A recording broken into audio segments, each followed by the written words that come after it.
Hi parents, my name is Jill Johnson-Young. I'm a licensed clinical social worker, currently hiding out in Riverside, California, which is my home base for Central Counseling Services.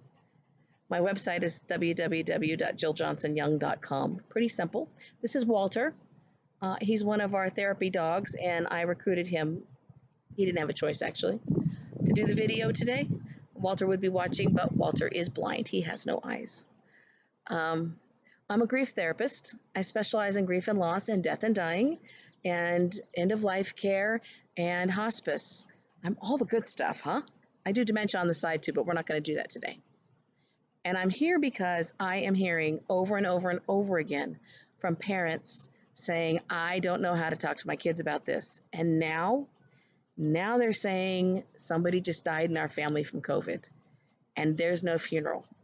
And I don't know what to do with this for myself or my kids. So we're going to get quick and real and honest on this. My perspective as a grief therapist is we tell kids that death happens because it does, and it's part of life.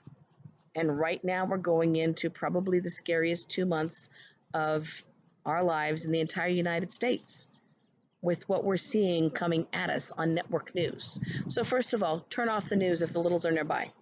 They don't need to see it. You can go watch it in your room. You can plug in your ears and watch it when they're not looking. Don't look at it on your phone when you're around them. If you're supposed to be doing homeschooling, it's on them. It's your time with them. If you need them to do something, make up some kind of game for them to do that's got some learning involved. Scavenger hunts work really well.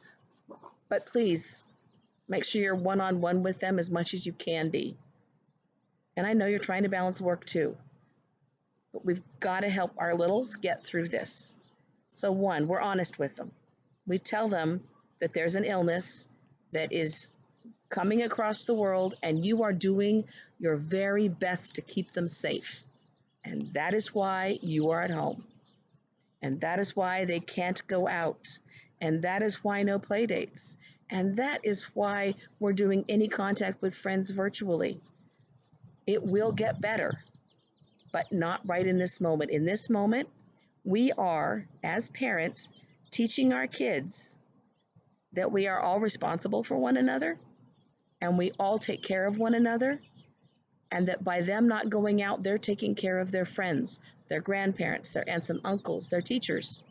They are part of the helpers. How's that for empowering a 7-year-old or a 10-year-old or a snarky 13-year-old? And yes, I know they're still snarky. I've been dealing with them online for 2 weeks. I'm so glad mine are grown. More power to you for being parents at home right now. So honesty. Number 2, if there is a death, tell them. If there can't be a memorial, tell them why. Have them write down some memories or make some pictures about the person who died that mattered to them, so that when there is time for memorials, probably several months out from now, they'll be prepared and they won't say, oh, but I can't remember. You can say, this is what you wrote right after you found out that they died. Let's bring this to the service. Let's be part of it this way. Let them be part of it because that's empowering and it makes death not so scary, but part of life. It's a really big part of life right now for all of us. It shouldn't be this big, but it is part of life.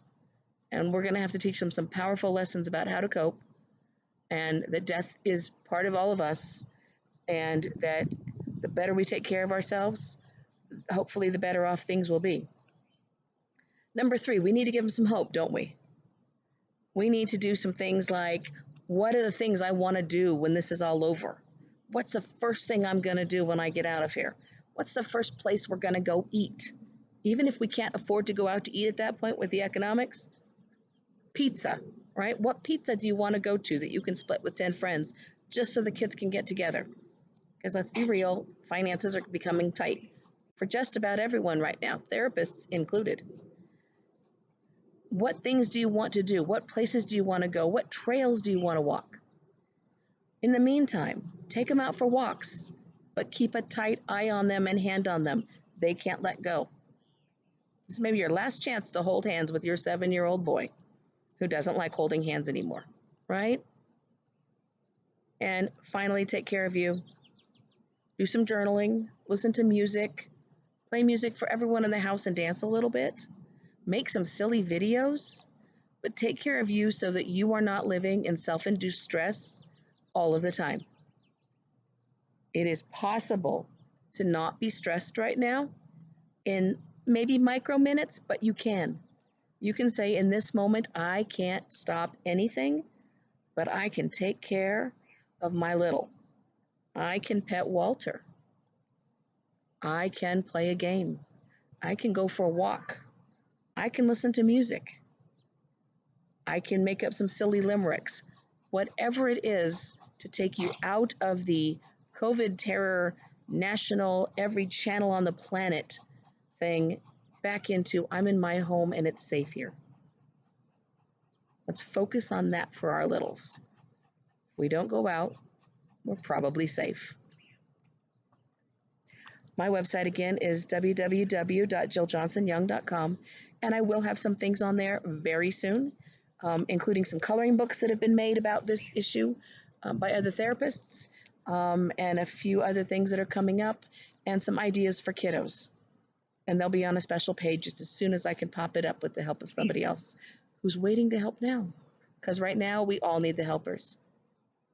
Please be safe, take care of yourself, take care of your littles, and pet your Walters if you have one. Bye.